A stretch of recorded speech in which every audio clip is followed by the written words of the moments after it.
let's do our usual round of intros and maybe tell us who you are and what is your relationship with this movie. How about starting with Jeremy? Hey guys, it's a big one. My thing online is the Old Switcheroo podcast. I am husband of Jackie and friends of Kyle, Sarah, and everybody else. I had no relationship with this movie beyond constantly having it be referred to in The Outsiders, which is a novel I read 5 times a year, every year for the past 16 years. So it was actually really interesting to see how often The Outsiders referenced this story. I didn't realize that until watching it. So yeah, no relation beyond seeing jokes about it in Looney Tunes. You know, you hear certain lines, God is my witness, I'll never go hungry again. Don't give a damn. Like those lines are part of the culture, but I always had them completely out of context, or like as a joke, like someone's like in a sitcom, they get locked out of McDonald's. They're like, I'll never go hungry again. You know what I mean? So I am happy to finally understand this movie and have an opinion on it. Yeah. Awesome. How about Sarah? Oh, sorry. Unmuting.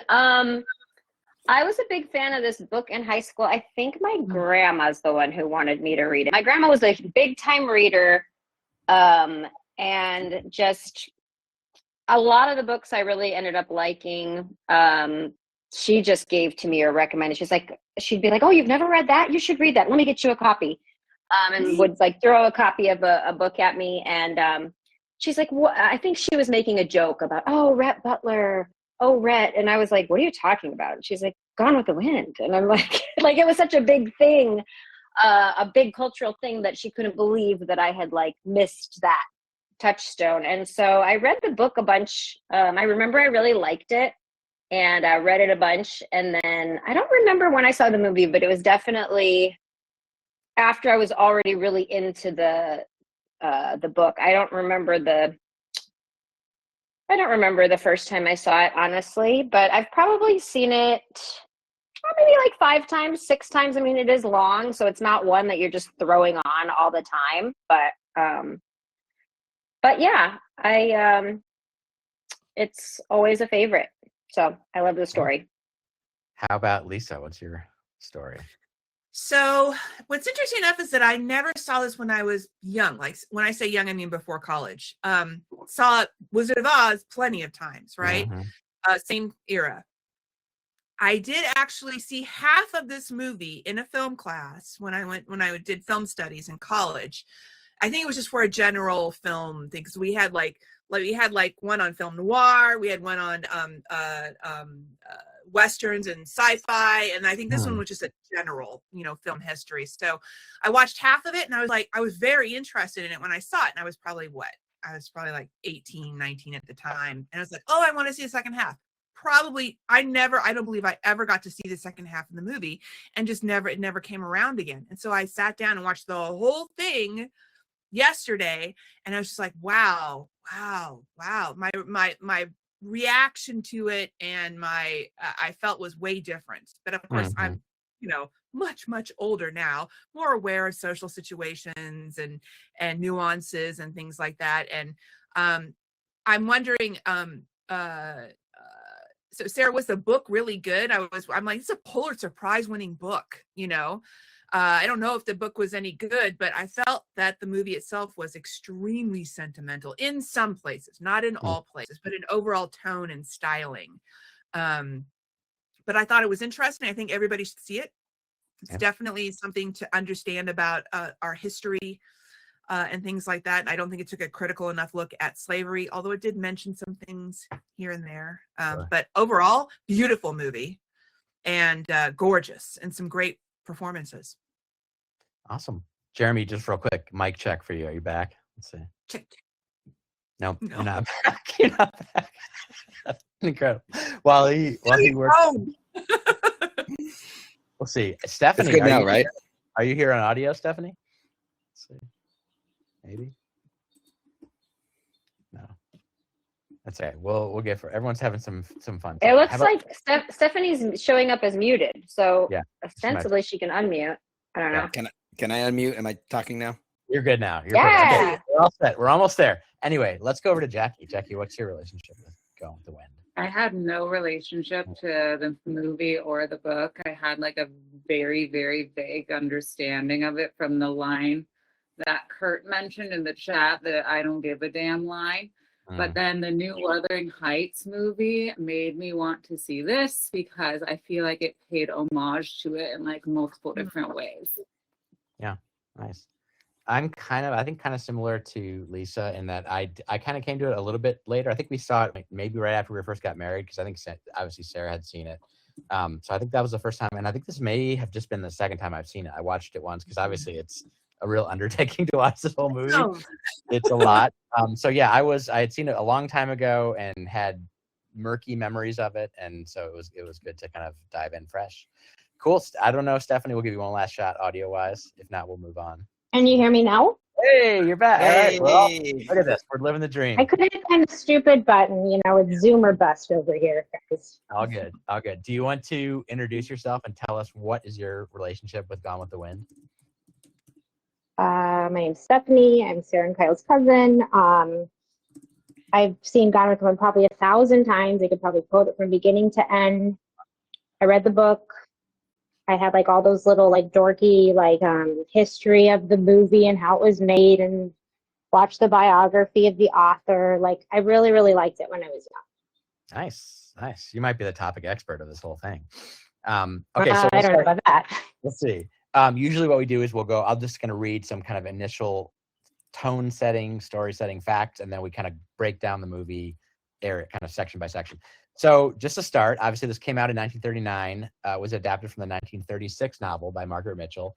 It was a troubled production. So the start of filming was delayed 2 years until 1939 because David O. Selznick, the producer, was determined to get Clark Gable for the role of Rhett, and he had to wait him out. Mm-hmm. The role of Scarlett was challenging to cast. They looked at over 1,400 unknown women that were interviewed for the part.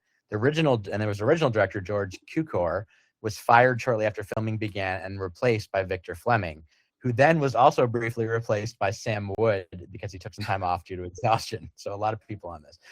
It ended in post-production on it ended in November 1939, just a month before its premiere. So they were working on it up till the time it knocked out.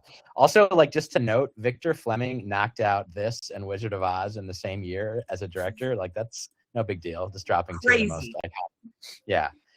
They filmed most of it on what they called the Back 40 studio lot of Selznick International, with all the location scenes being filmed in California, mostly LA County or neighboring Ventura County. Terra, the fictional Southern plantation house, was only a plywood and paper mache facade built on the studio lot. For the burning of Atlanta, new facades were built in front of the back lot and many old abandoned sets. And Selznick himself operated the controls for the explosive that burned them down. Sources at the time said the production cost about $3.85 million, making it the second most expensive film ever made at that point, with only Ben-Hur having cost more. And then finally, while legends persist that the Hayes office fined David O. Selznick $5,000 for using the word damn in Butler's exit line, it says, in fact, the Motion Picture Association Board passed an amendment to the production code on November 1st, 1939, that forbade the use of the words hell or damn, except when their use shall be essential and required for portrayal in proper historical context of any scene or dialogue based on historical fact or folklore. So with that amendment, they had no further objection to the closing line. I think, was it Jackie who said this is rated G, right? This is like kind of astounding that this kind of a movie would be rated G at the time. Okay, so let's start. Plot summary, and we can jump into our rounds here. So it starts 1861, the eve of the American Civil War. Scarlett O'Hara lives at Terra, her family's cotton plantation in Georgia, with her parents, 2 sisters, and their black slaves.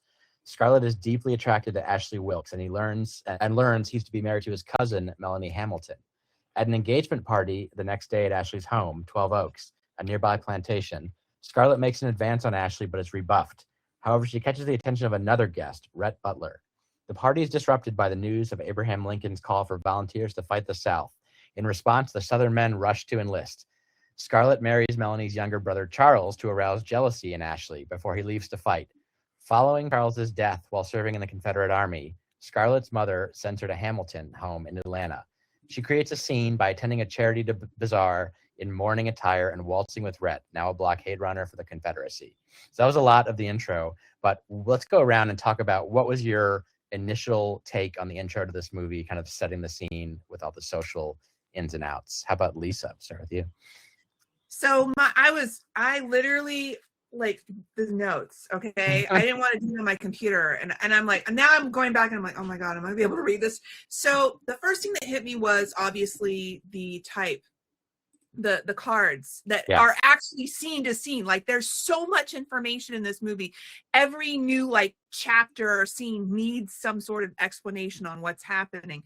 And I was like, the words at the beginning were very rosy, very nostalgic, and but there was only one mention of master and slave, you know, or something like that. And I was like, oh, okay, good. So I also thought it was very, very funny, like Scarlett sitting on the stairs with the two twins, and all they have nothing to do all day but just be in their finest attire and talk about the barbecue, you know, and talk about how the Wilkses always marry their cousins. And so I was just like, it's beautiful, and and I love the women's dresses, those hoops. I love it. It's just one of my favorite things to watch and look at. So it was gorgeous. I also loved Mammy yelling at Scarlett. She's probably the only person in that family who can actually yell at Scarlett and get away with it. I thought that was kind of interesting. But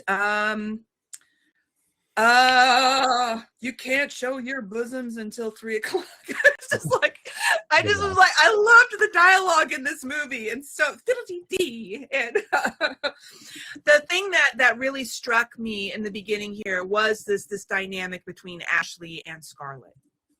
She refuses to acknowledge that he's like, no,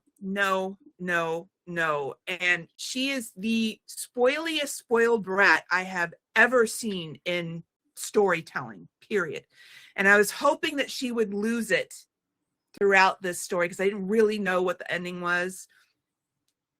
I don't know, it's up for debate, but this insistence that Ashley will love her and be with her, even though he is going to, and I think Ashley said it, I don't know if it was in this scene, but later on, we're so different.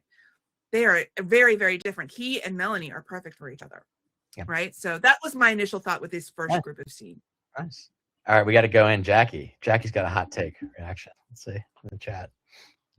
Oh yeah, I mean, I immediately was just fascinated by Scarlett because of just how she navigates like her femininity and being a woman at the time. And I didn't view her as a spoiled brat, only just because in a weird way I still empathize with her, and that like her only route to any sort of status was the man she was going to marry. So of course she just reeked of desperation to like get that man, and like navigating that. I just found it really fascinating, and how she's still, while like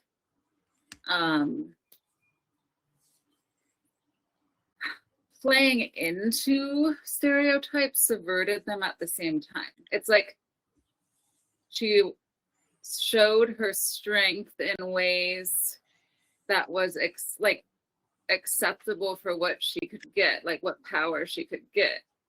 And it's obviously very complicated. It's like I found like the portrayal of her a little bit more nuanced than just like she's a spoiled brat, personally. Yeah. I think there's a lot more to Scarlett than that, because I think that there was this sort of social game being played, and she was just kind of better at it than anyone, so everyone hates her for it. But I if I can just jump in next, I had a real panic moment at the start of this movie because I really hated it at first. I don't know if it's just me and my head state wasn't keeping up with it, but characters were talking really, really fast, almost Gilmore Girls style. The soundtrack is just playing in the background the entire time, but it's not synced to what's happening in the movie. Did anyone else notice this? Am I crazy? I know. I thought it was a little overpowering at times. Yes. There was times when I liked it, but like even the iconic "I'll never go hungry again." I think I even said that night as I was like, it really struck me on this watch that like that would have been really powerful stripped down without the Just a music. little much. Yeah. It was heavy-handed. Yeah, so I kind of agree with that. That's funny. I love that moment with that I needle agree, drop, Steph. like swell. But like, I mean, go back and watch it. Someone boot it up again. Watch 10 minutes of it and pay attention to the music in the background because it was very weird. And I don't know if this was a thing in old movies, but it was playing the entire time. Awesome. And yeah, I found that really distracting. But I either kind of got used to it or the movie just kind of changed it up. I don't think like you say, like, oh, she won't accept Ashley's nose. And it's like, Ashley isn't really giving her nose. He's giving her secret kisses and like horny looks. Like he's not this, like, he wasn't taking advantage by her. She was picking up what he was putting down, and that's not her fault. Yeah. I think so. Stephanie, what's your take on the opener? I mean, I feel like there's so much to say, right? Yeah. I totally agreed with the outfits. I love everything about that. I thought it was also really funny at the beginning. I laughed through a lot of it. I think Charles has one of those sickening faces. I know that's not really deep cinematic critique, but I just like, he has such a punchable face, and I just felt like he'd slobber all over you if he kissed you. But I agree with, was it Jeremy who just said that? I think that Ashley, as we know, kind of continues to lead her on in a way. It's like he says no, but then he's like, I love your fire and your spirit and you're this. And he's like, oh, you do like me. And kind of even like when she says, he can't marry Melanie, he loves me. And the dad's like, well, has he been trifling with you? Like, has he said he wants to marry you? But I think we're supposed to think like, well, he's probably had some of those horny glances. They probably grew up together, and have flirted with each other. And, it's like, I think she is kind of led on by him. I think she's a spoiled brat in a great way. Like, I think she's a brat, but I don't know if I would say spoiled. I think all the women were spoiled back then because they didn't work. All the people, right? All the Southerners, they weren't working. They had everything. But I don't think she's a spoiled brat just because of who her mother was. And I think that makes her less spoiled. I think she just knew how to play the game. She knew that she was hot. She knew how to be sexy. She knew how to use her sex appeal as power. And I freaking love that because I think that's, it's like not something like when they said men, may flirt with girls like that, but they certainly don't marry them. It's like, I think she was realizing, oh, there's a stopping point to my flirting. Like, if I actually want the guy I want, like, I'm not going to get it the way I usually get attention. Like, attention's not going to lead to what I want, and what I want is Ashley. So I thought it was a great opening. I don't know how far are we stopping at, like, the big dance scene? Yeah, for now. Yeah. I mean, cool. I think that whole scene was great. I loved how she just was like, when they're like, she will not consent. And she's like, oh, yes, I will. It was just like, oh, yeah, like, that's right. That's one of my favorite scenes. And she doesn't even care about Rhett. Everyone's like, oh, she's dancing with Rhett. She's like, I don't care. I dance with Abe Lincoln himself. I just want to dance. Like, I just want to party. And I kind of love that about her. This whole movie was extremely Jackie coded, so I love it for that reason. Like, Sarah, what was your take on this part? Well, I kind of want to pick up on what Stephanie was saying about her relationship with her mom, because that makes up a lot of the beginning of the book. And there's a couple scenes in the movie where you kind of see it. But I feel like that's one of the keys to her character, that actually in the movie, she does seem a lot more spoiled, in my opinion, in the book. Maybe because she's narrating the book. But like, she wants to be her mom. She talks about it continually in the book. Her mom is her like idol of like the perfect woman. Like, she is this dignified, moral, right? She makes them say prayers every night. She's like Scarlett's Rock, right? She's like super faithful. But Scarlett's nothing like her. And I think that's such a fun dynamic. Scarlett is nothing like her. She's just much more like her dad, right? She likes to drink. We find out later when she party, like Stephanie was saying. And she's so like bold, but yet she always has this like desire to be her mother, which is interesting because the character that's the most like her mother is Melanie. Melanie Hamilton, this other person that she has this love-hate relationship with. And so to me, that was always my like window into Scarlett, I think, because I always wanted to like impress my mom, you know, as a kid, and like you know, felt I was failing to certain degrees, right? And it's like that I found like so relatable. And of course I loved all the scenes of her doing all those things that we know her mom would disapprove of, right? Like chasing after Ashley, being like, I love you, throwing herself at Ashley, dancing with Rhett, defying convention. All of those things were like the total opposite of her mom. Her mom was like this old Southern, like by the book, like, but I love too how it's there's a warmth to her mother as well, right? It's not like she's this joyless, horrible person. Like, and I love that scene with her mom where her mom is like, well, it's natural to want to be young and beautiful when you are young, you know, so go to Atlanta, get a change of scene, and like totally supports her through that. I think her mom knows she doesn't love Charles, but I think her mom just knows like, hey, young people, this is how it is with young people. You get married and then you figure out the marriage later, because that's kind of like what it was like back then. So I think her mom was like, knew she had no love for Charles, but just kind of supported her, of course, through it. And then of course supported her through the death. And I like to, when Rhett acknowledges like how hard widowhood is, when he says something like, I don't get our custom of draping widows in black and burying them before they're even dead, you know? So I kind of loved that too. Just that acknowledgement of how hard it is for a woman to live up to these standards of like, you know, the perfect Southern woman, which is always like what Scarlett's trying to be. And I think that the movie doesn't show it as much because it can't, because we don't know what she's thinking. You do see it a little bit, like when that scene where she's crying later and saying like, my mother would be so disappointed in me, but I don't think they get at it as much as the book did. And I think that for me, that's a real key to understanding this beginning section. Yeah. The book was written by a woman, right? Yeah. Okay. Yeah. I really love what you were saying about her being almost more masculine, but it's so interesting that she's like hyper feminine exterior, but then masculine in a way. And like, I almost feel like I wish they delved more into the mother-daughter thing, because as you were saying it, that's just really interesting. And even with my mom, I feel that way. Like my mom's very like proper. And that like has carried on in American, like even today it's interesting. But like back then, I wonder, like, is just having an outgoing personality, having a personality, is that just masculine? You know, like An opinion, having agency, like having or wanting to run your business, you know? Yeah.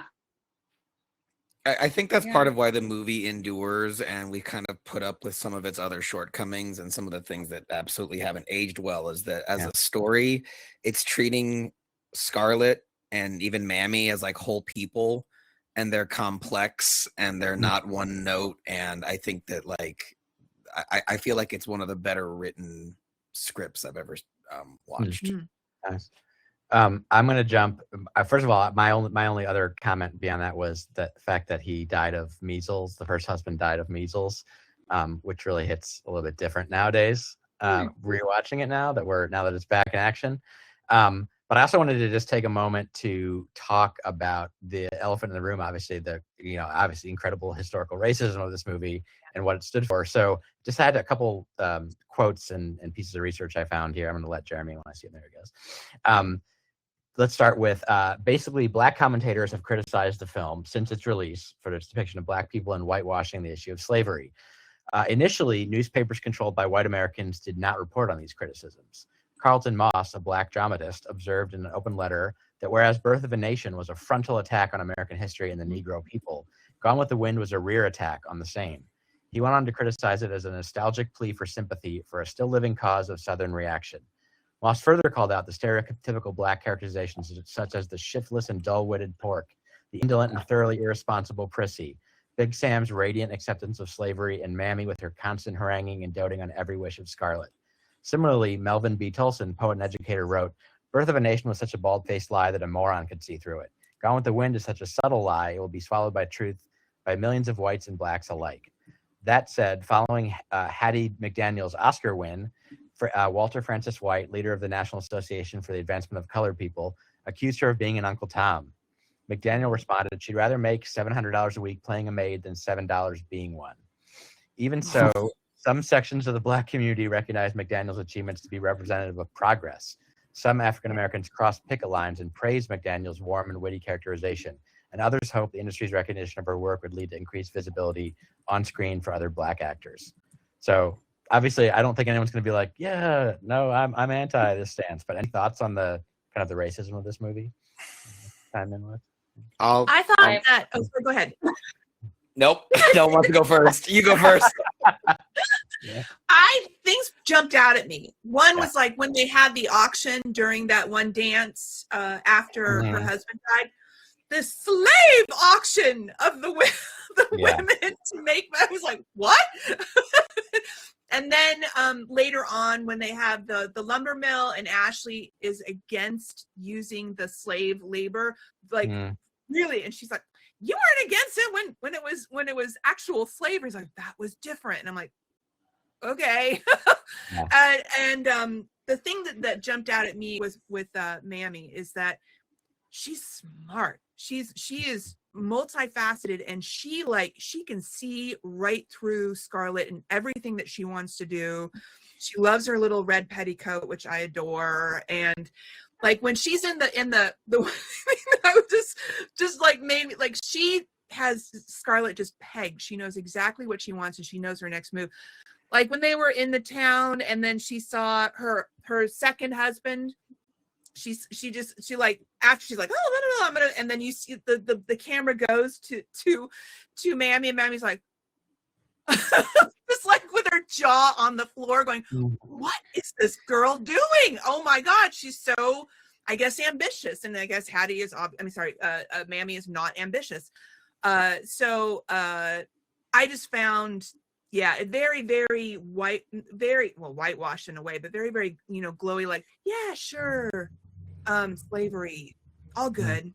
It was over and not really much attention on the brutality of everything, Yeah. So, Yeah. When was the book written? I think 1936, a few years before it came out. So. Okay. Because I do feel like I don't know how important my opinion is, but I feel like the Oscar win for the actress who played Mammy, what was her name again? Hattie McDaniel. I mean, like, it's so deserved.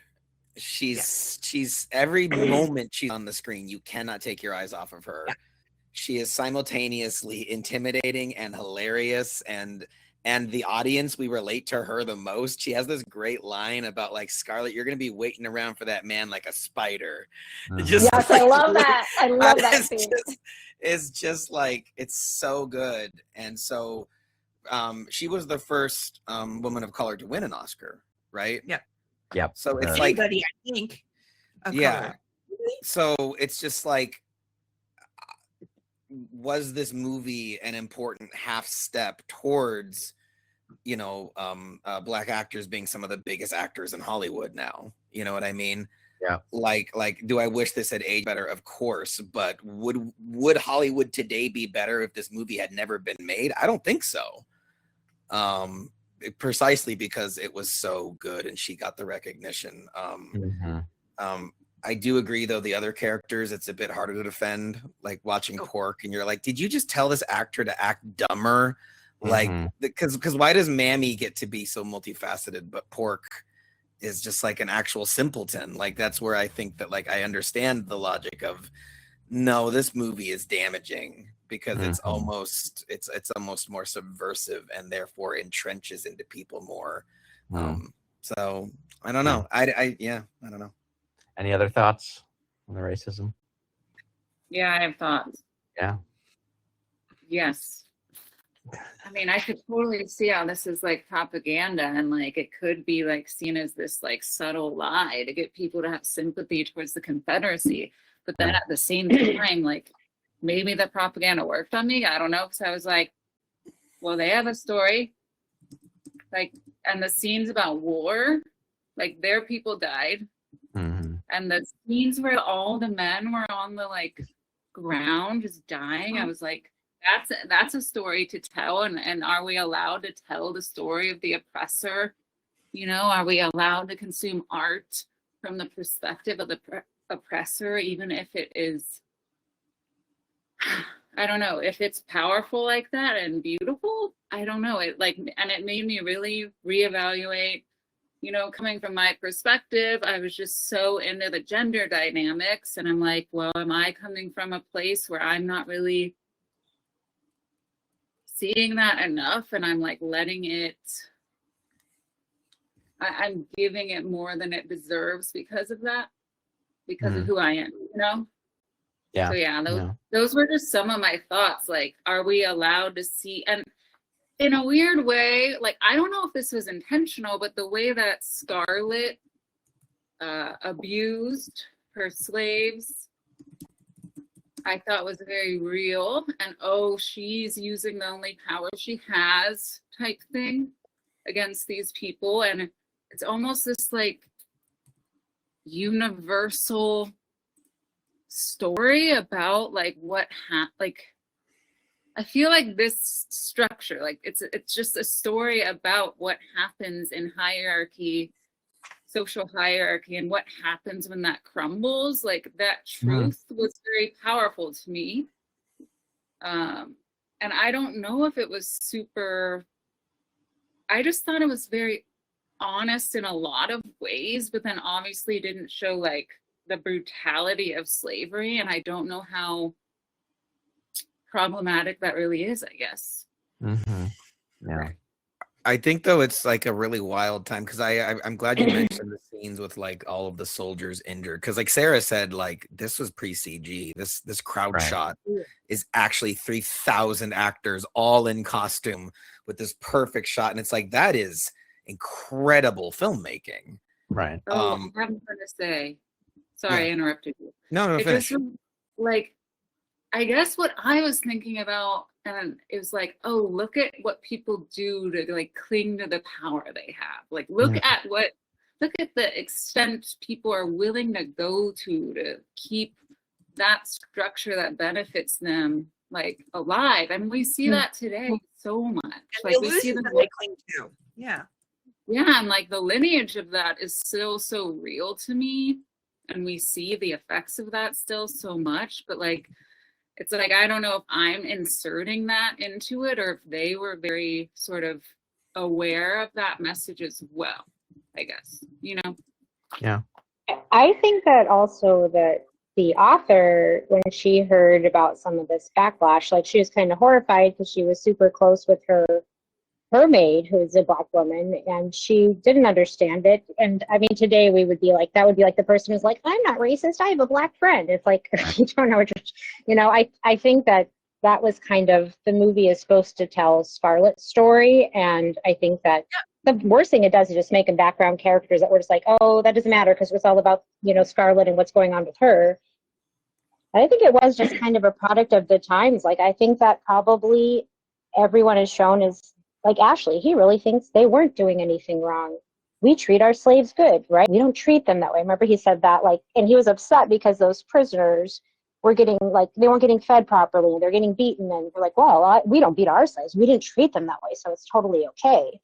Like when Scarlett calls him on that. And it's like, oh, like, of course, like now we're like, oh, well, but I think a lot of people, I think it's just kind of the sign of the times of when she wrote that. A lot of people thought, well, but I'm nice to my slaves, so it's okay, right? You know, like, look at everything we're providing. And I think it was just that embedded racism from the time of just like, well, but we're giving them a home because they couldn't do these things on their own. If they were free, what would they even do? So I think that that's just what we're seeing. That's the reality of what the time was, you know? Still say some of those things today. Yeah.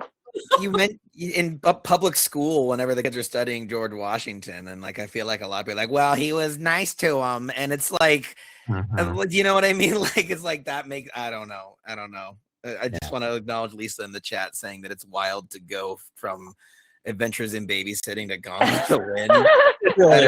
That is quite the vibe shift. but there was actually something kind of, Yeah. a through line there. I want to make a wild comparison, Kyle. Are you Yeah, ready? do it. Prepare your Yeah, I'm whole ready. body for this one. Okay, This I'm movie ready. strangely reminds me of Shin Godzilla. Because hear me out. Have Yeah. you seen Shin Godzilla? Yes, ahead. it's great. Fantastic film. It's all about the bureaucratic reactions to Godzilla attacks. Like, no joke, like 80% of the movie are these guys in boardrooms yelling at each other. And it's like the war is really fascinating and moving to people who are not on the battlefield. And that's what I felt like this kept nailing over and over again, are these moments of they're having a party and they're getting news and then they see the wounded, but there's not a big battle scene where Rhett is like dodging cannonballs. It's like, because it's not about that. So there you go. Can I just mention something? I'm not sure if this is a hot take. I'm not sure if I'm right. I'm just throwing this out there. Right. And it could be that I'm more sensitive to it because I'm a woman and I like a lot of feminist books, right? Like I like The Awakening and Jane Eyre and Gone with the Wind. I like stories about strong female characters, and there weren't a lot of them back in the day. But you do get this racism. A lot of those books have also, you could write an analysis of all of those texts of racism, classism, right? Because these are wealthy white women. But that's who could write. Oh. As a woman for hundreds of years, which women could write and tell their stories? That's fascinating. Wealthy white, well, that's it, right? Or like they were being educated. I don't want to say white women all, but No, obviously, but like wealthy, more upper class, or you know what I mean? That's who was like able to kind of tell those stories. So I just think it's interesting. There's like, because I was trying to be fair. I'm like, okay, what are movies that are telling men's stories that also have themes of racism? Like, am I just more attuned to the race, like the criticism of, oh, well, that has racist elements because those are books by women that I like, right? Because I want to read about strong female characters. But I just think it's kind of interesting. Or is it that women are telling more domestic stories? So there's more of those characters. So I don't know what my take exactly is. I feel like there's something there with it, a certain kind of story from a wealthy woman's point of view that I don't even know what I'm saying, that you can definitely like read them in a very racist way, but it's hard because it's like those are also the only books that have these strong female protagonists. And so sometimes I feel there's this angle of like people loving to tear these books down because of the strong female protagonist. Does that make sense? Yeah. Is that too hot of a take? Like, I'm not saying the racism isn't there, because it is. Like, it's 100% there.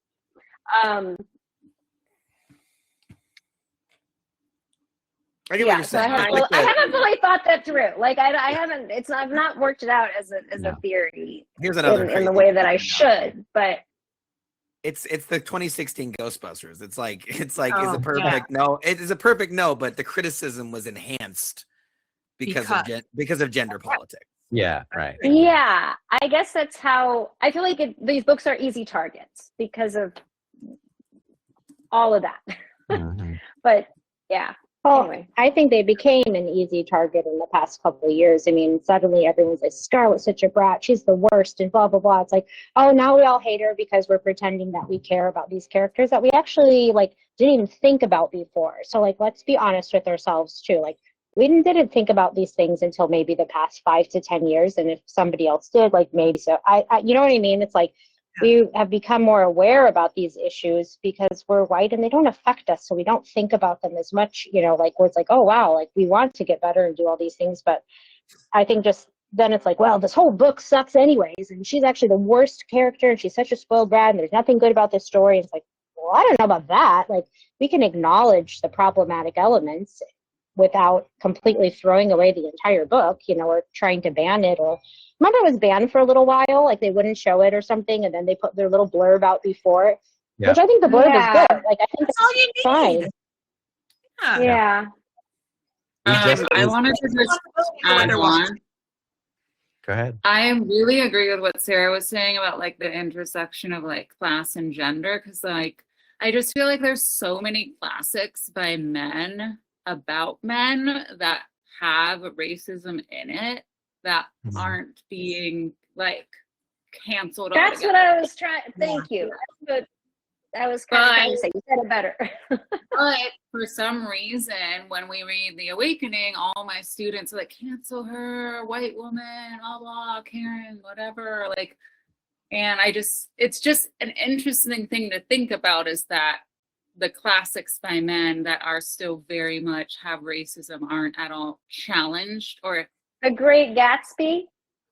I mean, The Great Gatsby is horribly racist. Like, not the whole book. And I love The Great Gatsby, but there's some passages that are like really like racist.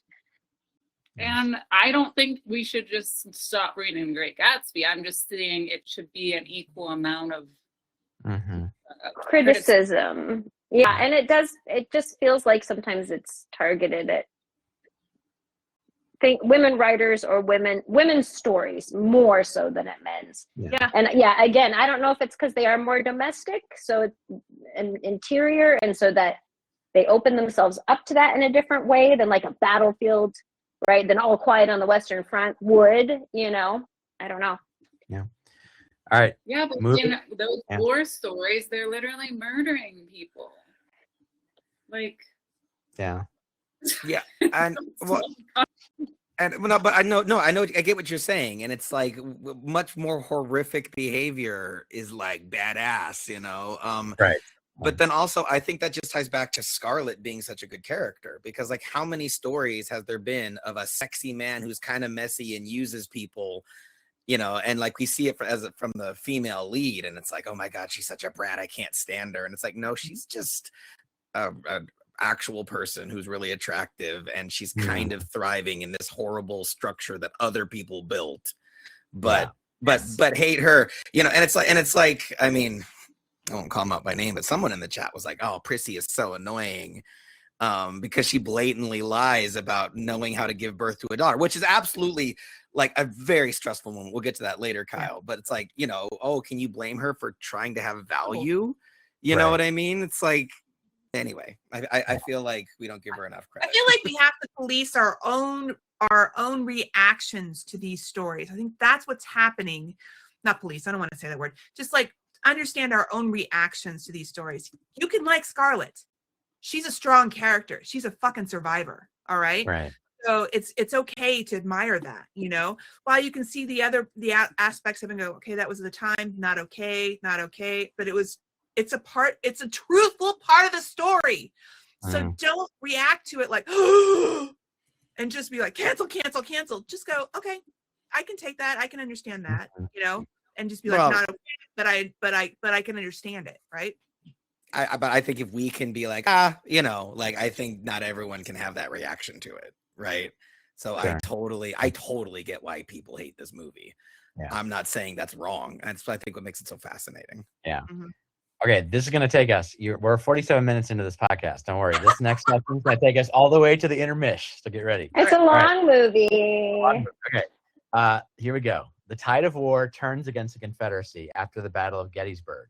Many of the men of Scarlett's town are killed. 8 months later, as the Union Army besieges the city in the Atlanta campaign, Melanie gives birth with Scarlett's aid, and Rhett helps them flee the city. Rhett chooses to go off to fight, leaving Scarlett to make her own way back to Tara. She finds Tara deserted, except for her father, sisters, and former slaves, Mammy and Pork. Scarlett learns that her mother has just died of typhoid fever, and her father has lost his mind.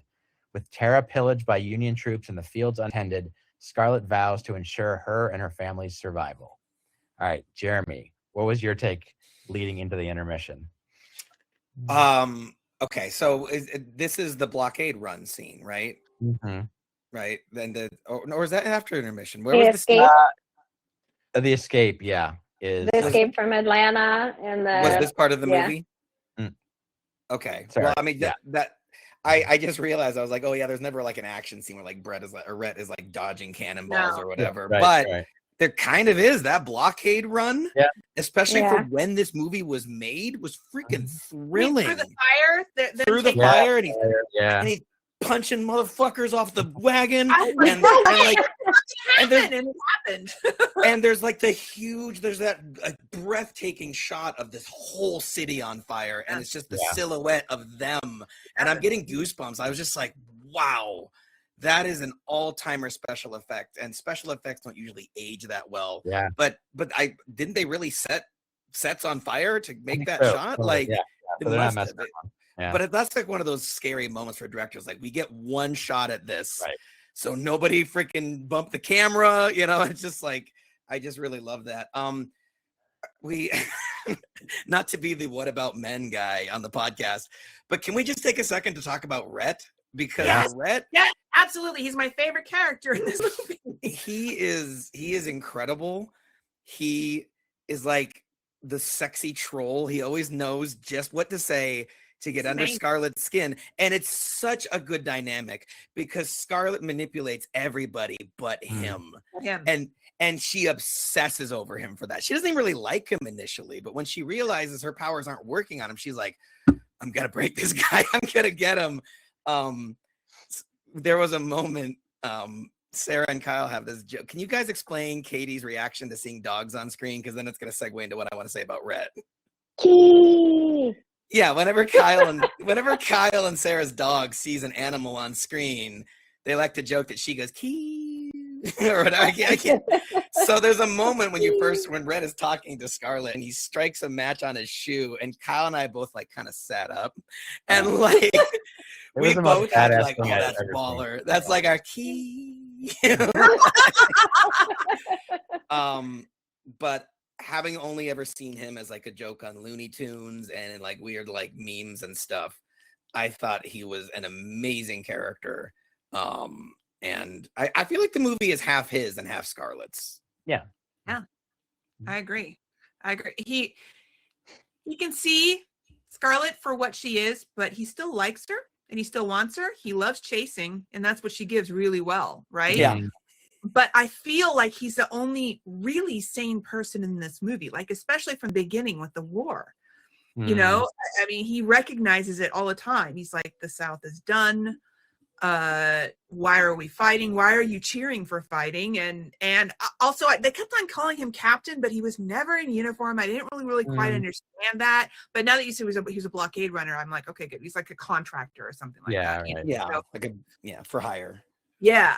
And like he dallies with a very decent madam, you know, but she's the one that comes in and she's everybody's like, oh, look at the fallen woman who like comes up and wants to give money to the freaking hospital. She's like, I love this town, I love the South, please let me help, you know. And thank goodness Melanie takes it from her.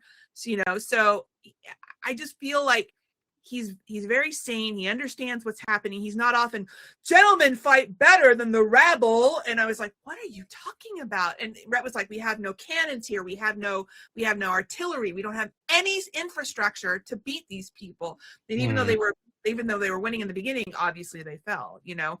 Yeah. So I just feel like he's smart, he's industrious, and he also knows what he wants, just like Scarlett.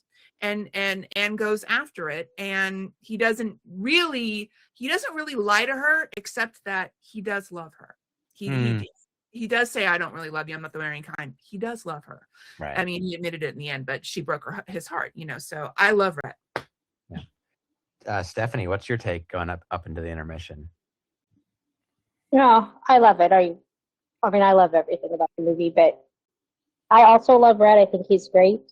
I think he's connected to Scarlett because he's also scandalous. Because remember at the beginning of the movie, he wouldn't be accepted by any family, and then he like did something inappropriate. Remember, we don't really know, but he's like, and there's that drama about the girl he wouldn't marry, and like they, you know, he like hung out with her all night, and Scarlett kind of breaks all those boundaries too, by chasing after Ashley, by doing all these things that aren't considered ladylike.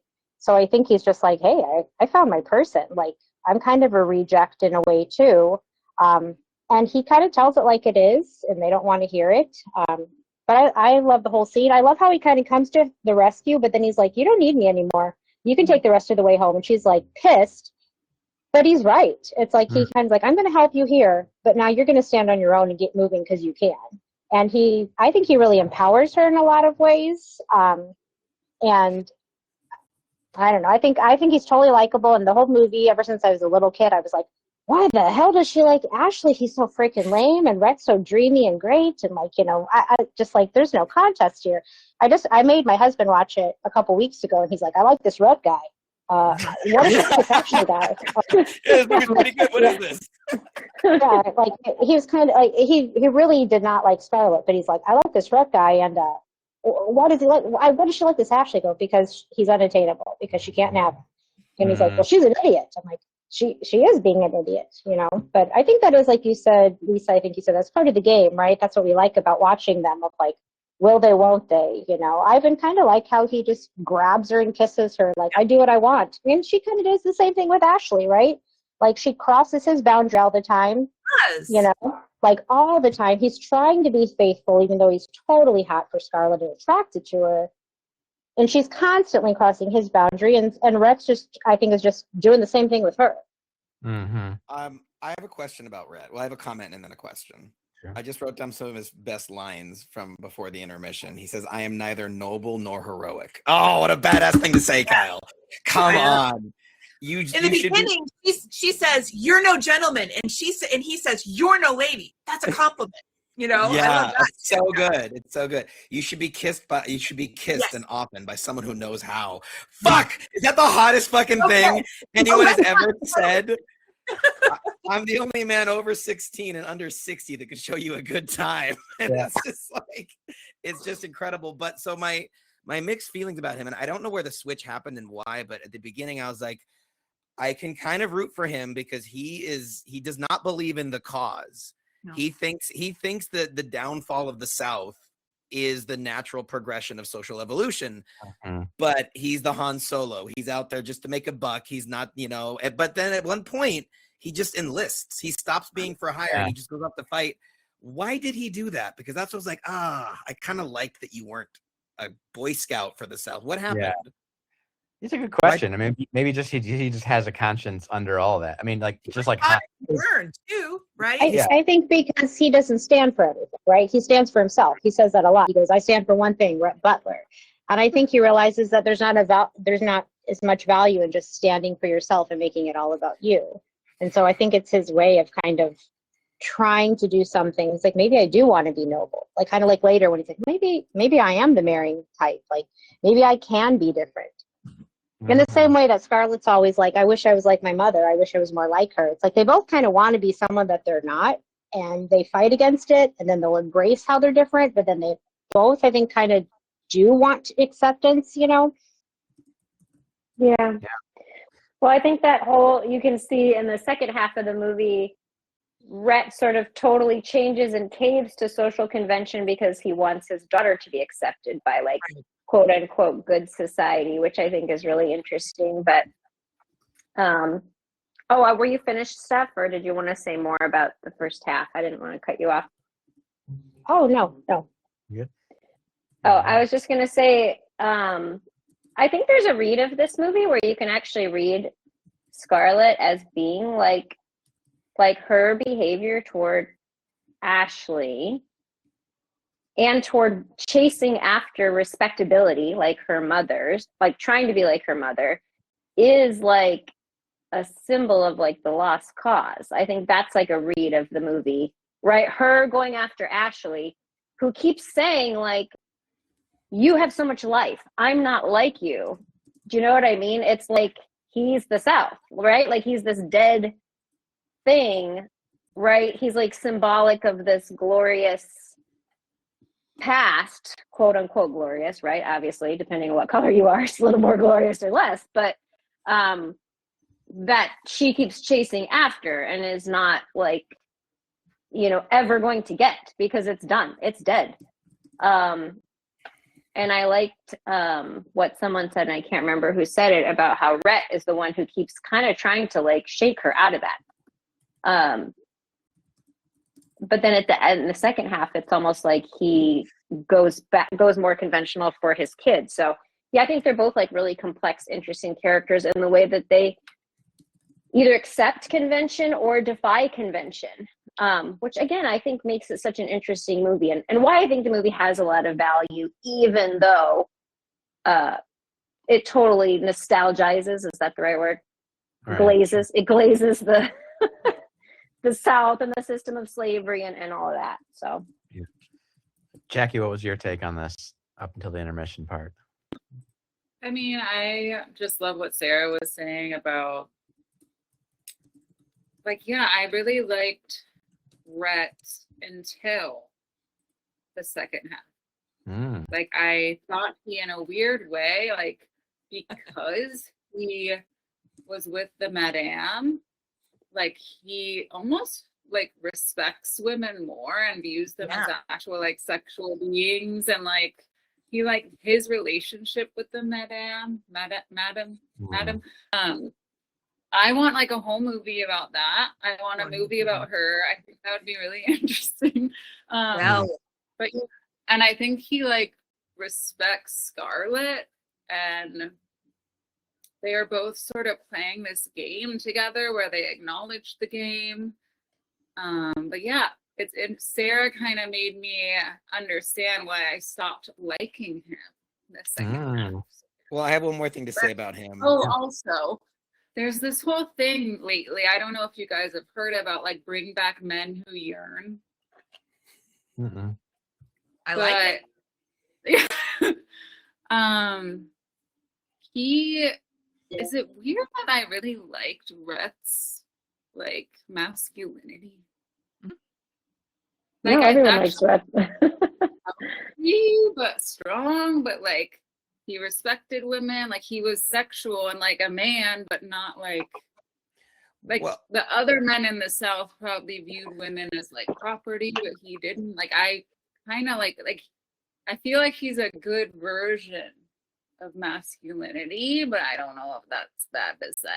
Well, I think there are good parts about him, right? Yeah. And he like Scarlett is a full character and an imperfect character, and I want to get the Fords' take on this, and maybe Sarah's sister too, but like Rhett reminded me a bit of Christ in the way that, like, he befriended the ladies of the evening and the slaves, and like he like was completely comfortable moving in social spaces that other people would never explore, and acknowledging the worth of people that were shunned by society. Because like I love he and the is it Madame is the term for the one who runs the brothel. Yeah. Their little understanding of each other, and they help each other out. They've got each other's backs, and he has a great line about, like, Mammy is the only person that I respect and fear, and it's just like, yeah. So that's why it was all the more disappointing when he just signed up. But I think he has a line about, like, I am a sucker for a lost cause or something like that. So maybe that was like a bit self-destructive of him, but I totally forgot about that throwaway line about, like, the woman he wouldn't marry. Because seeing what he does in the second half of this movie, that could have some really gnarly implications if there was some woman who was trying to marry him and he is willing to do what he does to Scarlett in the second half. Rhett could be more effed up than we realize. Yeah. My note too. God, I forgot about that when I was talking about his masculinity. We haven't gotten to that yet. That's the second half. A whole part of that. So we'll keep moving on just because we're pushing the limits of this format. But yeah, how about like the fact that the intermission exists at all? I need more intermissions in modern movies, like especially with these long Avatar. Avatar should have intermissions. Come on. Yeah. James Cameron would love it. James Cameron would get so into it. Yeah. I saw The Brutalist a few years ago. I was saying this before. It had an intermission. It was lovely. 10 minutes, got up, get to pee. Let's bring it back. You don't have to, like, think in the middle of the scene. Yeah. It's outrageous. Okay, let's move on. Push through here. With the defeat of the Confederacy, the O'Haras toil in the cotton fields. Ashley returns, but he's of little help to Tara. When Scarlett begs him to run away with her, he confesses his desire for her and kisses her passionately, but says he cannot leave Melanie. Scarlett's father attempts to chase away a carpetbagger from his land, but is thrown from his horse and killed. Unable to pay the Reconstructionist taxes imposed on Tara, Scarlett unsuccessfully appeals to Rhett, then dupes her younger sister Sue Ellen's fiance, the middle-aged and wealthy general store owner Frank Kennedy, into marrying her. Frank, Ashley, and several other accomplices make a night raid on a shanty town after Scarlett is attacked while driving through it alone, resulting in Frank's death. Shortly after Frank's funeral, Rhett proposes to Scarlett, and she accepts. Okay, let's start this time with Sarah. What was your take on this part? I love when she steals Frank Kennedy away. I love when she goes to try to get the money from Rhett, and she's like, I gotta go looking. What did she say? I gotta go looking like a queen. That's what it is. I gotta go looking like a queen. And because Rhett likes pretty things, right? He likes his women to be all like gussied up, and so she gets all gussied up to go in there and pretends that, oh, I'm just fine, even though she knows she's going to ask him for $300. And I just love it. Stephanie put that line in the chat. You debased yourself for nothing. Such a great line. The fact that he lets her give her proposal when he already knows is just, it's cruel, but I think it's tit for tat cruelty, because he even says, he's like, if you had just asked me for the money, I still wouldn't be able to give it to you, but I at least would have been honest, you know? But he knows she's manipulating him. And I think probably he suspects that she kind of knows that he's more into her than he has ever admitted, and that she maybe has a little inkling of it, even though she doesn't like him.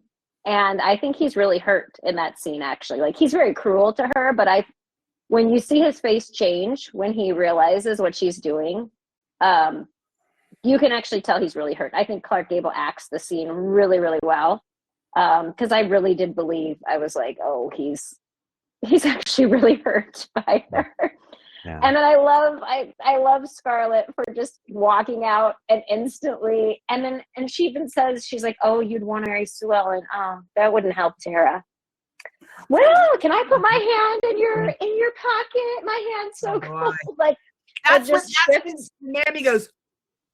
yes. Her plan just shifts on a dime, but as much as it's like, I don't think she's doing that for selfish reasons, and this is why I admire Scarlett. It's because the whole family back home is depending on Tara, and she knows. And again, it doesn't come through as much in the movie, but in the book, Sue Ellen, I would actually argue, is way more spoiled in the book. She's like, he and Scarlett are kind of similarly immature, but I think Scarlett actually cares about the family farm in a way that Sue Ellen doesn't, because it's meant that Sue Ellen just can't wait to get away, stop working on the farm, never think about it again. She doesn't care if the farm collapses, right? Whereas Scarlett's like, no, all these people are depending on me. Now I'm taking care of Ashley and Melanie. Now they're my problem, and their child, and, you know, the workers and the rest of the family, the little sister. So I love that scene where she slaps her sister. And she says, I hate Tara. And she's like, slaps. It's as bad as saying you hate mom and pop. So I think she has that, like, same love for the land that her father instilled with her. I mean, that's all he was saying to her. He's like, that's all that matters is this land, right? It's not about love or anything else. It's about the land. And I think that I love that scene. And Sue Ellen is the biggest brat in there. And maybe after India. India's kind of a bit of a bitch. But she also lost her beau to Scarlett. So you can kind of understand, you know, like she's supposed to marry Charles. And so, you know, I can get it. But this whole movie, though, Scarlett has been revealing herself to be both braver and smarter and stronger than people give her credit for. It starts at the morning scene when she's like, I want to dance. F the morning. I don't reject the proposal or the little auction or whatever. Then she helps Melanie give birth to the baby is the love child of the guy she really loves. Right. So this is so painful for her, but she does it, and she does it competently, and she saves their lives. And I feel like so many people will, how do I say this without being a sensitive dick? Like when you have a hard life, you can very easily use that as a reason for not being successful. And like, this is why my life is hard, and this is why I'm not more secure, and this is why I'm a mess, is because I had these really hard circumstances. And that's why I love the intermission ending with that line of "God is my witness, I will never be hungry again." And then you see her in Act 2, and she's like this entrepreneur. And while she's all flirting with the guy, she's like, "I give you half the business, Ashley." Like, this is like freaking Shark Tank. Yeah. And her dad being like, you know, in one of the last moments or tender moments with her being like, Tara is everything. I think he understands, like, no, you own property, and that's power. And like, he's trying to help her be okay after he's gone.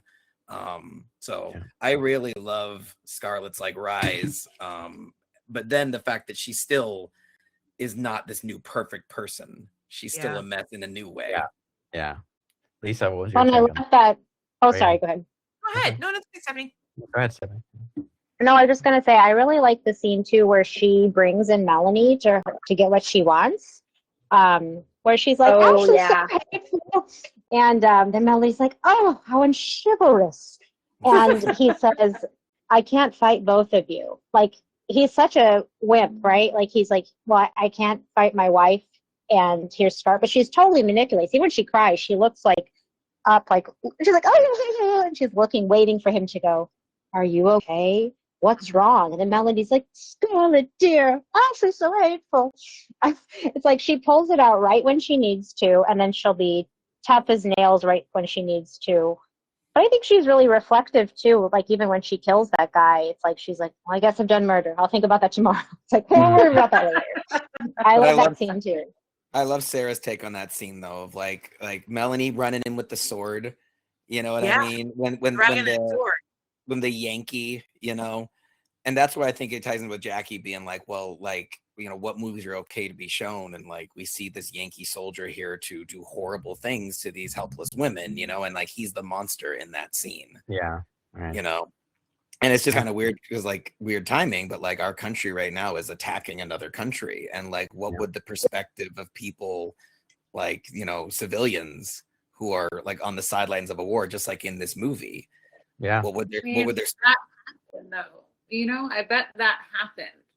So like, are we not supposed to show a Yankee soldier trying to rape Southern women because it's not? Because he was on the right side of history. Like, no, totally. Yeah. Like, happens in war. It's like how our soldiers in Afghanistan like treated. Yeah. You know. Yeah. Remember like those prisoners in Guantanamo, or like, remember those pictures came out when I was like, sorry, Abu Ghraib. Yes, Yeah. that's what it is. But I really love how you guys are talking about like her resilience, and like, to me it's really interesting like how she learned how to navigate like power dynamics before the war, and now she's learning that again, but like her skill set still is there. And I found that really, really interesting, of like how she still has that skill of navigating the sort of structure around her to get whatever power she can. Yeah. Well, and I think part of the reason she's successful in business too is she's willing to do business with the Yankees and the carpetbaggers, which a lot of the Southern old guard, which was kind of representative of like Melanie and India and the Dr. Meade, right? Those were all the genteel Southern belles that refused to do business with the Yankees or the carpetbaggers. And it's very interesting. I think that was one of the things that interested me a lot as a kid, was like, it's so weird because, like, you know, you read like history textbooks and you're like, oh, like the North won and we freed the slaves and like we were the good guys. And like, of course, it's like, yes, slavery's over, but war is never. Are there any good guys in war, right? Like, it was just always interesting to read that perspective of like, in the South, your goodness and your morality was actually defined by not welcoming the Yankees into town, right?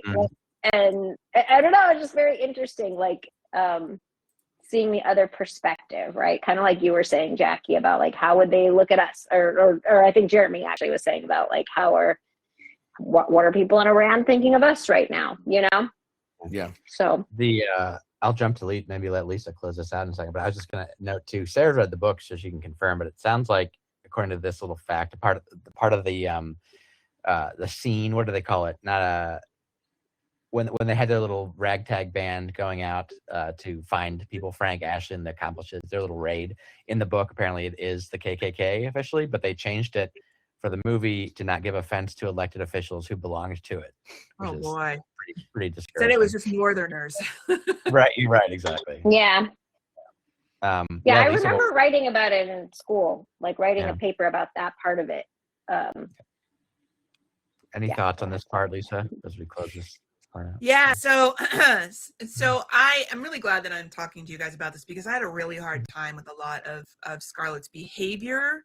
So I was kind of looking at my nose at her a lot during this movie, but she is extremely resilient. She is extremely strong, and she's like, okay, South's over. What's next?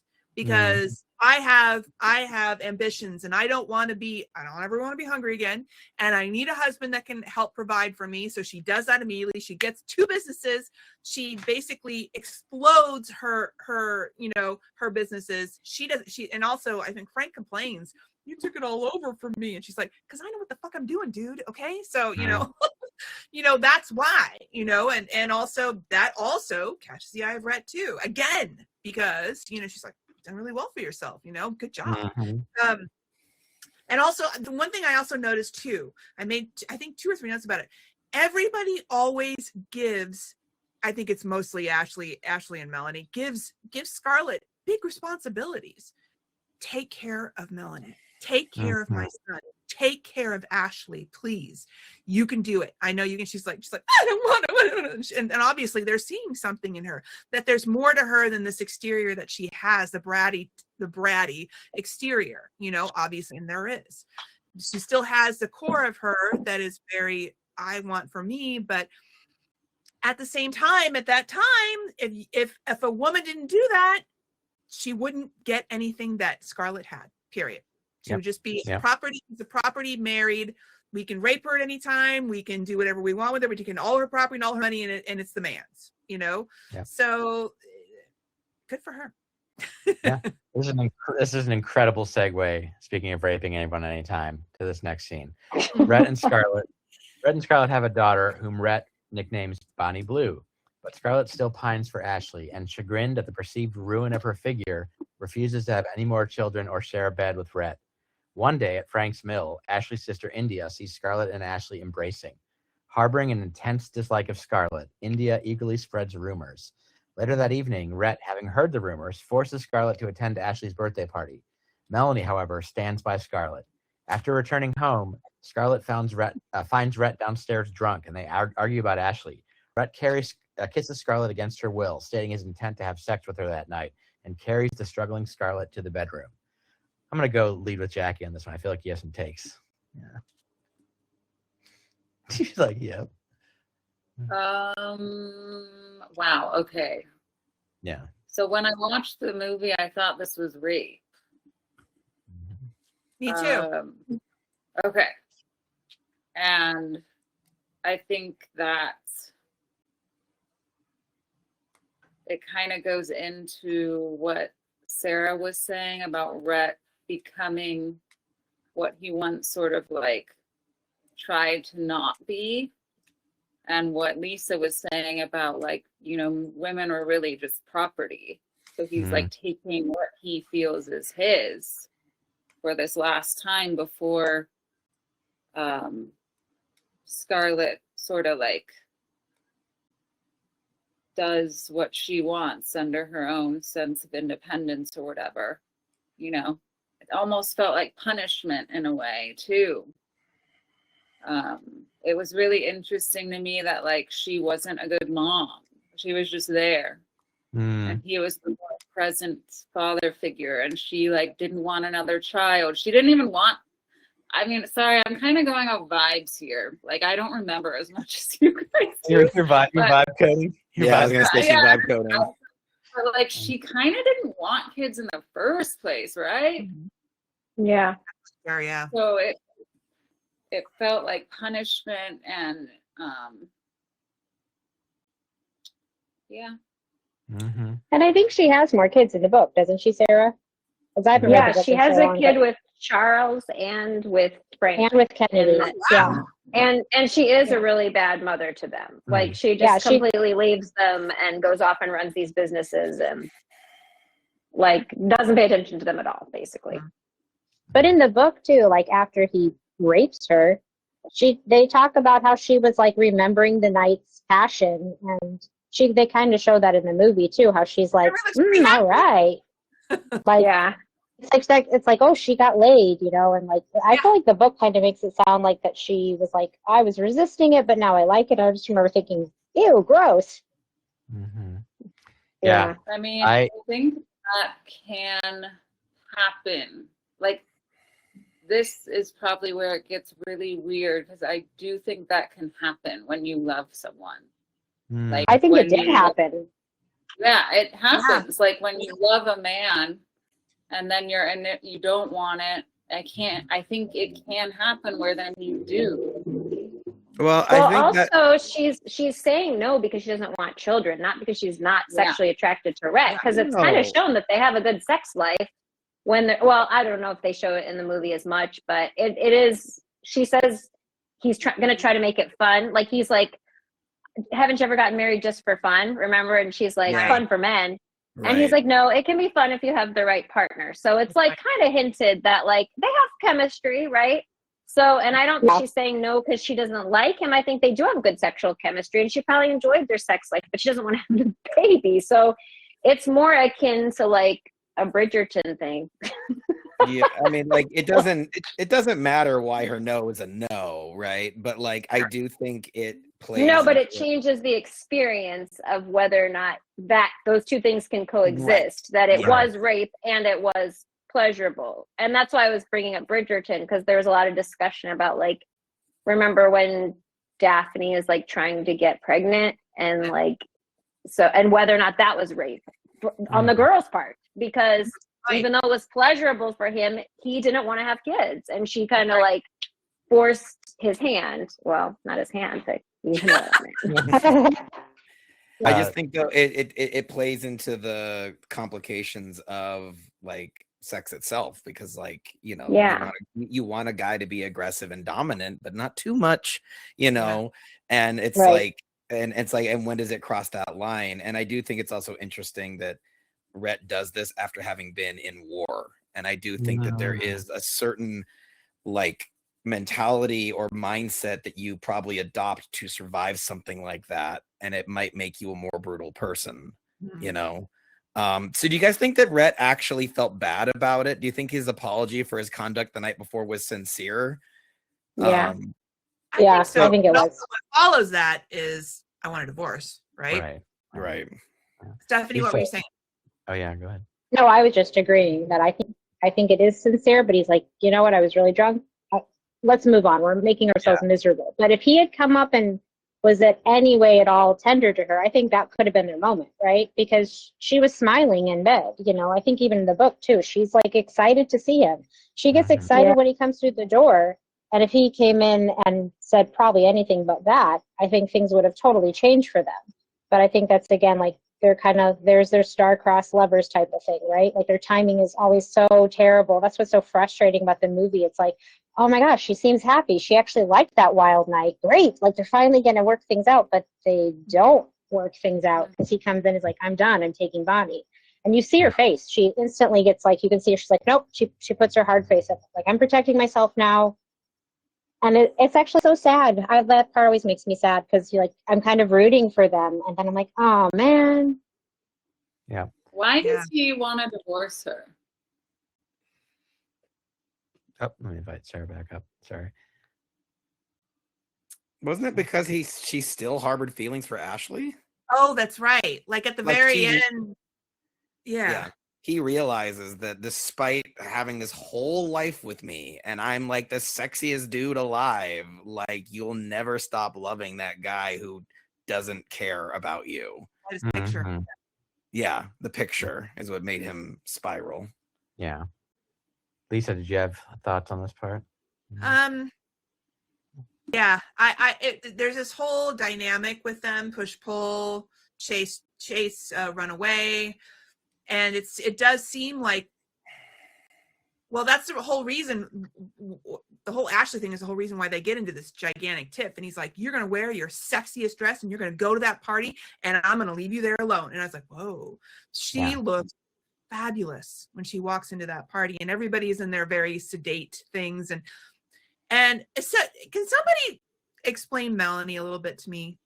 She is very virtuous, but every single time she sticks up for Scarlett. She's always there for Scarlett. She's like, "Scarlett, you've been wronged. Poor Scarlett. I'm so sorry, Scarlett." Even when Scarlett like spews some really not nice stuff at her, right? So she does it again at the party, and everybody's like, and she's like, "Scarlett, will you please come in here and help me greet everybody?" And I was like, "You're so wonderful," Maybe she really feels like Scarlett deserves that kind of treatment. And who's to say that she doesn't? I mean, it wasn't like she went and fucked her husband. They just were like, embracing. But embracing is tantamount to, you totally cheated on us at this point.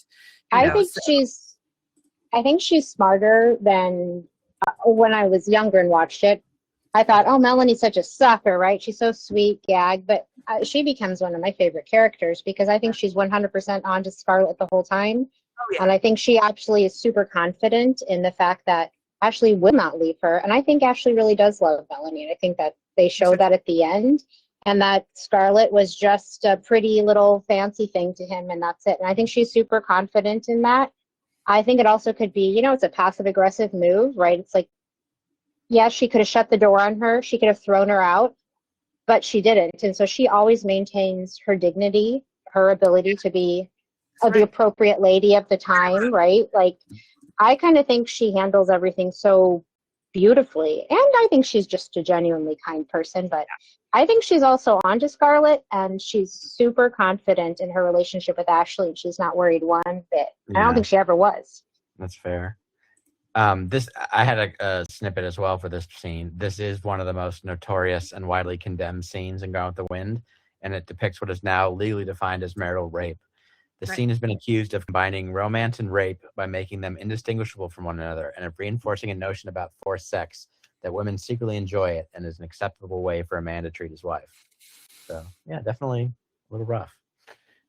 Let's bring it to a close here. Final part. The next day, Red apologizes for his behavior and offers Scarlett a divorce, which she rejects, saying it would be a disgrace. When Red returns from an extended trip to London, England, Scarlett informs him she is pregnant, but an argument ensues, resulting in her falling down a flight of stairs and suffering a miscarriage. While recovering, tragedy strikes again, while Bonnie dies while attempting to jump a fence with her pony. Scarlett and Rhett visit Melanie, who has suffered complications from a new pregnancy, on her deathbed. As Scarlett consoles Ashley, Rhett prepares to leave Atlanta. Having realized that it was Rhett, not Ashley, whom she truly loved all along, Scarlett pleads with Rhett to stay, but he rebuffs her and walks away into the early morning fog. A distraught Scarlett resolves to return home to Tara, vowing to one day win Rhett back. Stephanie, let's start with you. What's your opinion on the ending? I don't know. I think the ending's tricky. Of course, it's really sad how he warns his daughter, and that part was just being.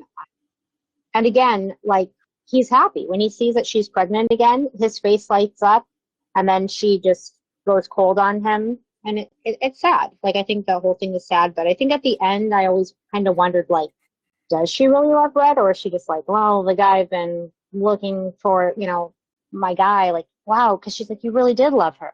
Well, you shouldn't have told me this the whole time.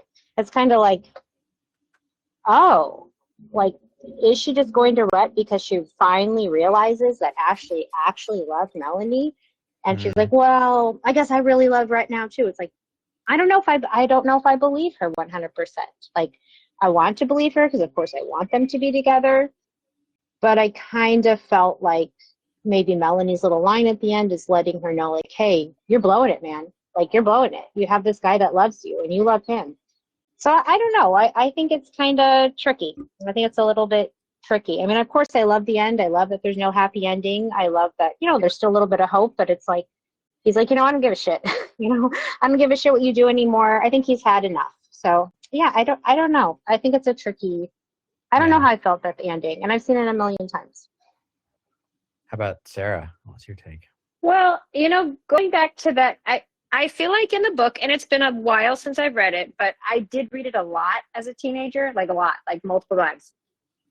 So I seem to remember that actually that scene in the mill where she hugs Ashley was actually the moment she started to realize that she wasn't really in love with him anymore. And that there was this big irony of that scene was that was actually the least sexual she ever was with Ashley, is the time that they got caught and the rumor was spread was actually when she was kind of letting go, because they had this moment in the book where they're kind of sharing their memories of everything they've lost, all the people that have died, and she just hugs him out of this moment of comfort and realizes that she doesn't really feel anything for him anymore. And I could be remembering that completely wrong, but I have that in my head that was super ironic, because that's the moment that they finally get caught after all their other like fraught little scenes never get caught. And then she still doesn't have a realization really that she loves Rhett because of the whole Bonnie thing. That kind of interrupts their marriage, and their dynamic is already so toxic by that point. She's not really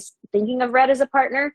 But then in the book, I feel like it's when Melanie dies that she does have the realization, because when Melanie dies, she realizes how important Melanie really has been to her, and that they really are best friends. Melanie's really the only person left other than Rhett who actually knows who Scarlett is, and that they have this shared history.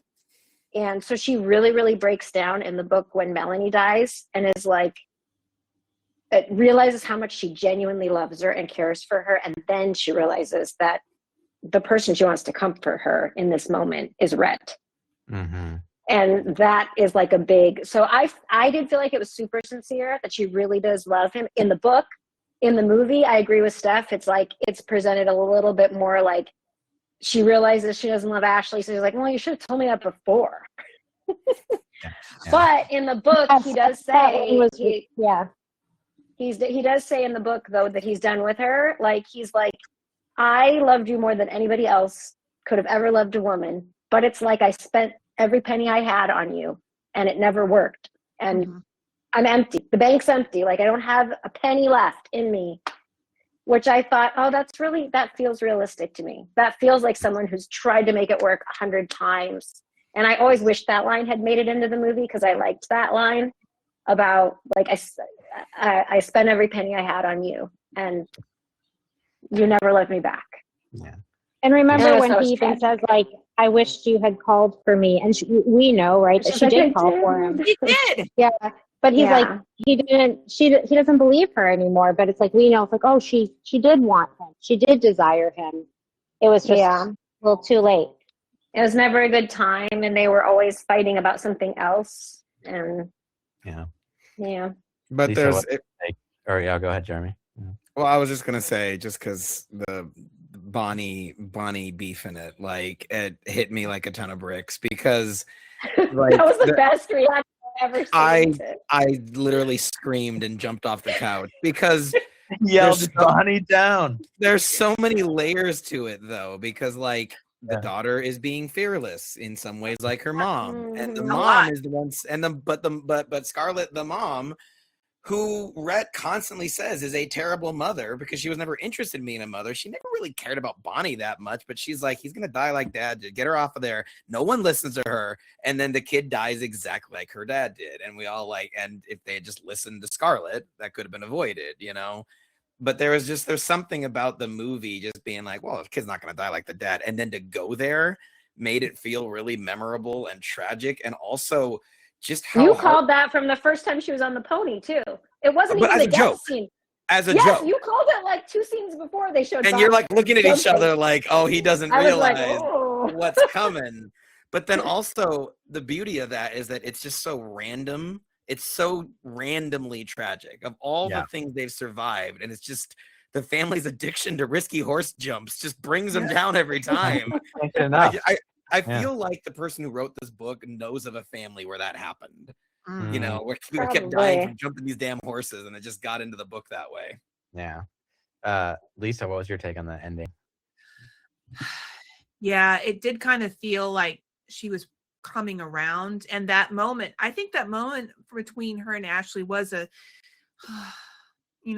we've been through a lot. I'm sorry. You know, that it did feel kind of like that. And it definitely wasn't like she wasn't clinging to him or trying to get him to kiss her. Yeah. And that's what they saw. Doesn't matter. Anybody putting hands on anybody else for any other reason, that's what it is. So, so finally she's coming around. So he makes her go to the party, comes back. We have the quote rape scene. She seems to be happy, seems to be clicking for her. Okay, cool. And then he leaves. He goes to London, comes back, and she's upset. You can tell that she's actually really excited to see them, and the girl too.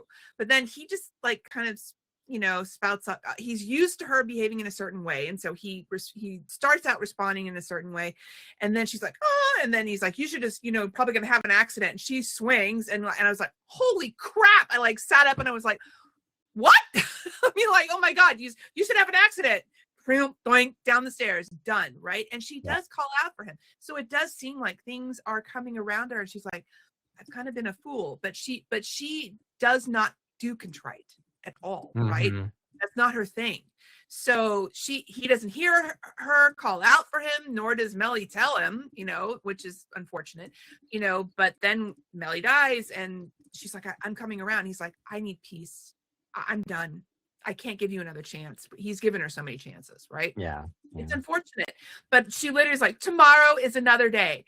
And I was like, I was kind of flippant to end this movie. So much has happened to you. But she's almost fiddle-dee-dee, you know? And I'm like, holy crap. You don't have a child in the movie. You don't have a child. You don't have a husband. But you do have land. And she hears her dad saying, land is everything. And I'm like, not really, but okay, you know. You know, and she has these very successful businesses, so she'll be okay. She's a survivor. Yeah. Jackie, what was your take on the ending? I loved the ending. I thought it was a really powerful end to her story, meaning like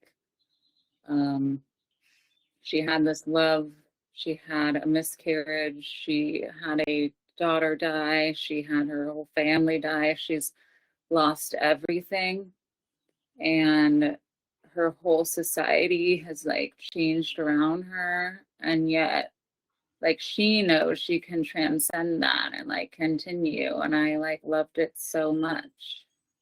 Nice. I'm gonna, since we're time is closing up here against our 2-hour max here. I'm gonna end with a few final facts, and then I'm thinking we can combine our latest segment. So I will segue over, Jeremy, to your Strauss scale in a second. But first, just a few final updates here. So, Gone with the Wind received generally positive reviews upon its release in 1939, except for the long running time did receive criticism, as it still does today.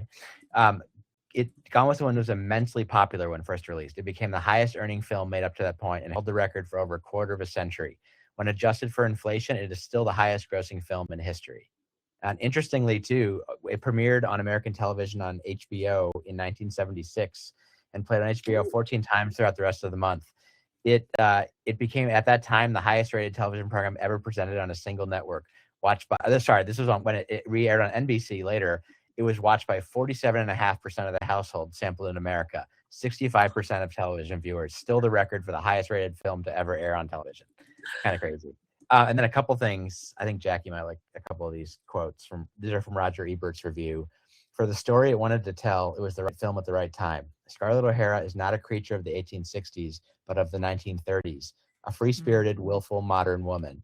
The way was prepared for her by the flappers of Fitzgerald's jazz age, by the bold movie actresses of the period, and by the economic realities of the Depression, which for the first time put lots of women to work outside their homes. And then he ends it with, Scarlett's confusion is between her sentimental fixation on a tepid Southern gentleman, Ashley Wilkes, and her unladylike lust for a bold man, Rhett Butler. The most thrilling struggle in Gone with the Wind is not between North and South, but between Scarlett's lust and her vanity. I thought that was pretty good. So Jeremy, will you set us up? I'm thinking we can combine our last segments here. You explain what the Strauss scale is to everyone, and then also we'll say what was your favorite part, your least favorite part, and what's your score. So can you explain the Strauss scale to us? Yes, Strauss scale. Out of 10, 5 means you don't regret watching it, and follow your heart from there. Worst part is any moment where a line was just said that was so blatantly hateful that it hurts to hear, and it kind of takes you out and it makes you not want to root for these people. Best part, probably that shot of the town burning down and them running the blockade. Just there's so many iconic moments of the film. I never knew that last line. I thought it was romantic. I've always seen I don't give a damn, and then they kiss, and it's like I don't know how that context was changed so much. I am going to give this movie an 8, and and I was lower going in, but you guys made me like it more.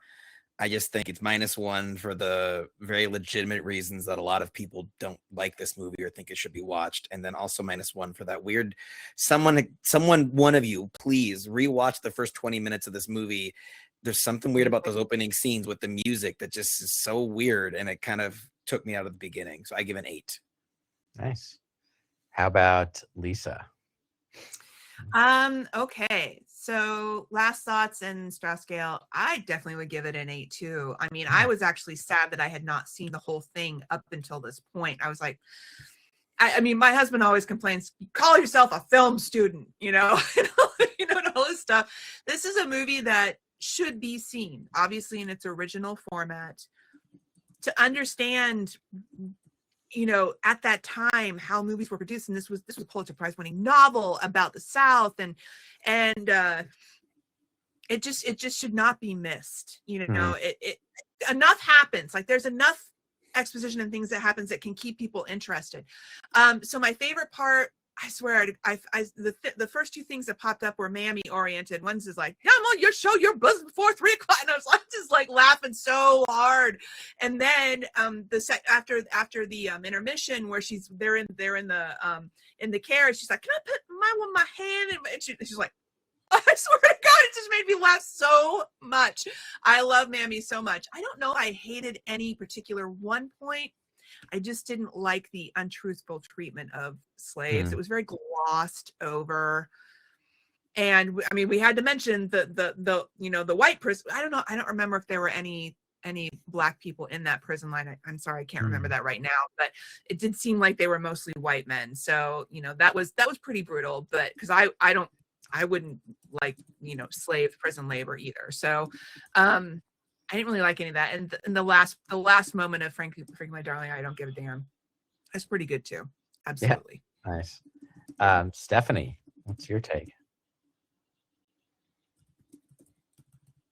She's like, I'm out. Well, no, I'm sorry, I was hanging up laundry. Well, one, I can't wait to watch it again and listen to the music because I've never considered that before. So I'm kind of like fascinated because I'm like, oh, that's never crossed my mind, but now I'm going to definitely go in and listen. But I got to say too, I don't think they kiss at the end. I don't think they do. Am I wrong? I don't think they do kiss at the end. He says, No. I don't give a damn. Yeah, I know, but I always thought it was a kiss scene because it was taken out of context so much. Oh, sorry. I thought you said they did kiss at the end. Yeah, I don't think they did. I don't remember. So that's why that's Every a great Looney moment. Tunes reference, or like every time this would be in a movie, it'd be portrayed romantically. Yeah. Oh, sorry, I agree. misunderstood. Yeah, but I know what you're talking about, Jeremy. Like it was always put as like a romance scene when it was referred to in pop culture, and I remember always being like, "This is really sad." Oh, That's not how it happened at all. Yeah, I was like, oh, devastating. I mean, Yeah. I think it's a 9. I think it's great. I think the things, and I think we could talk about this movie for hours, but I think the thing I like about it that I feel like we don't talk enough about it is the dynamic between all the women in it. Whether it's India, the friendship / weirdness between Melanie and Scarlett, even just who was the other person? Her sisters, her relationship with her sisters. I think there's so much going on there. That like as I've gotten older, like I've changed my view about Melanie, changed my view about how they relate to each other, and how different women are strong in that movie. Even though Scarlett is central character and highlighted, I think there's actually a lot of really strong women. And yes, thank you, Belle. That's what I was. Yes, Belle. I think Belle. I mean, she saves the day when all the men went to their political meeting, right? Like she saves the day. Yeah, and I love that scene too when the old woman is just like, "Well, there's such and sheets and this," and she wants to know what the inside of the brothel looks like. But I think And I think in a way, it's not just Scarlett's woman's story. I think there's a lot of really cool things happening with the women, and Mammy being part of that as well. Don't forget Pity Pat. Pity Pat. Pretty Pat. Oh yeah, Legend. smelling salts. Smelling salts. Gosh, I know. I'm just like, I need those smelling salts, like for my school.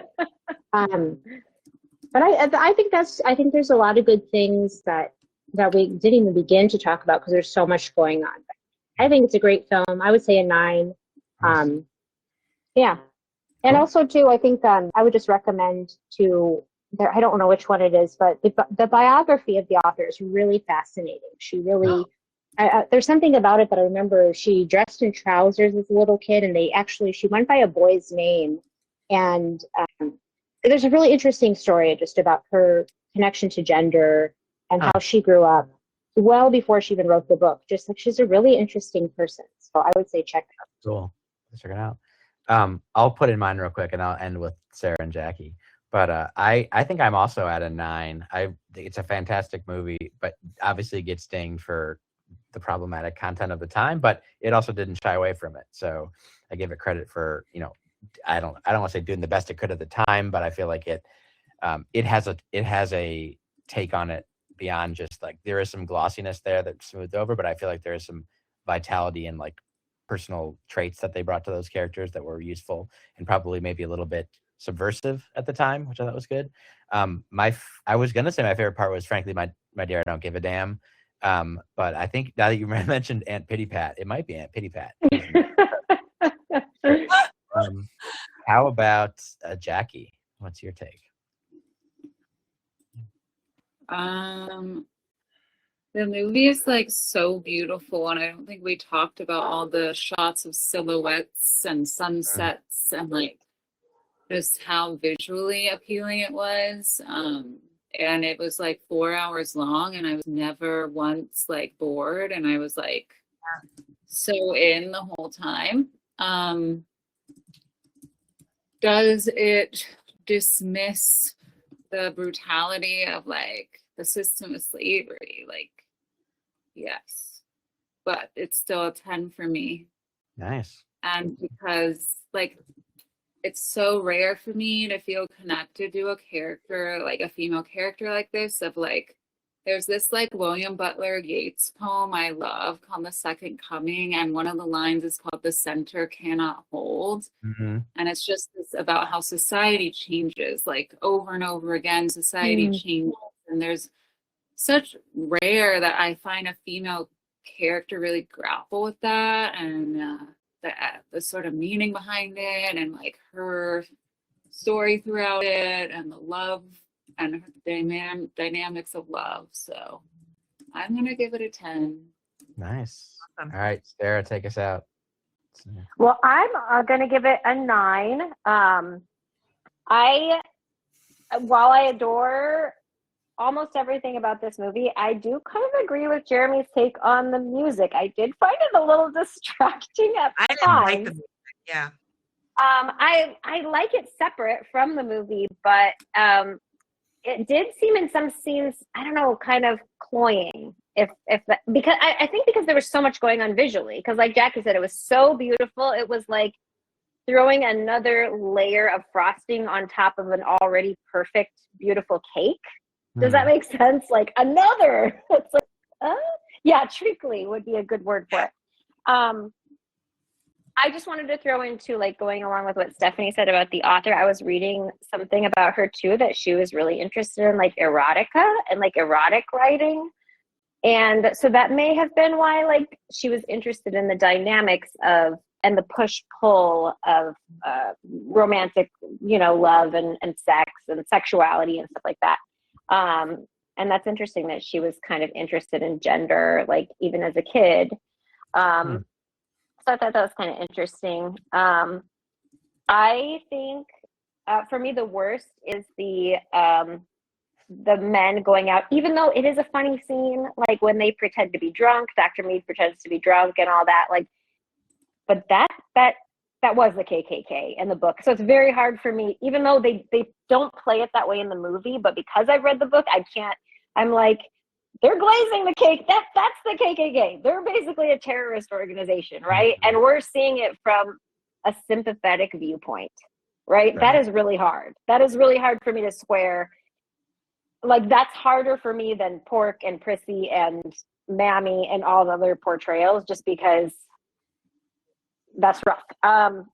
My favorite scenes, well, my single favorite scene, I do love when the camera pulls out on all the soldiers and you just see the tattered Confederate flag, and then Dixie plays like in a minor key. Like, I thought that was really just brilliant, and I didn't think it was too much.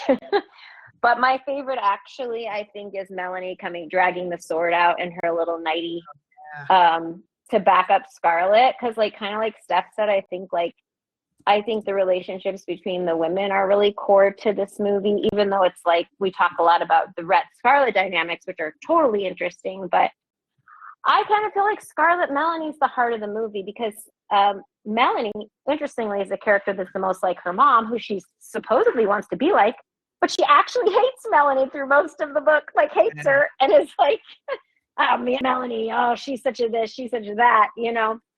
But then realizes at the end how Melanie has been actually a rock for her, an absolute rock in her life. And she never appreciated her because she didn't have strength in the same way Scarlet had strength. And I think at the end, she finally comes to realize, like, and value the strength that that Melanie has. And I think, like, I just love that scene. And I just love how Scarlet looks at her with this new respect and is like, what a cool liar you are, Mellie. When she's like, oh, she was just cleaning the gun and it went off. She's so silly. And she's like, whoa. Okay, Melanie, I see you. Like, I love that part. Yes. Nice. All right, we made it. As we can end it, we actually rarely have our next thing already planned, but this one we do. So we're gonna be watching Goodfellas next. So I think it might be our first Scorsese one we've done on the podcast. So I'm gonna call this the first Jeremy pick because I requested it. Oh yeah, first, yeah, so perfect. But I've I never can't seen remember it. if I've ever seen it. I don't think I have seen it. If I have, I don't remember it. Oh, it's a good one to discuss. I've seen it a million times.